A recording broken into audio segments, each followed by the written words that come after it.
J'aime bien l'image du générateur. C'est cette idée qu'on a un générateur à l'intérieur de nous qui crée notre propre énergie. Et si on n'y prête pas attention, par défaut, quand on cherche à atteindre un objectif, le type de pensée qui vient nourrir les émotions de ce générateur, ça va être des pensées du style « c'est trop dur, je vais pas être à la hauteur, je suis nul, je vais pas y arriver ». Et quand on a ces pensées-là qui mettent une énergie donc plutôt négative, de découragement, de peur dans le générateur, qu'est-ce qu'on fait ? On procrastine, on est paralysé, on n'agit pas, on abandonne.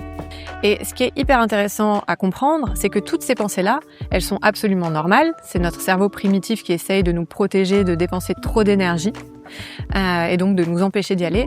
Mais elles sont pas absolument vraies, toutes ces pensées-là. Et on peut choisir de s'en affranchir et de penser autrement. Comment on fait ça ?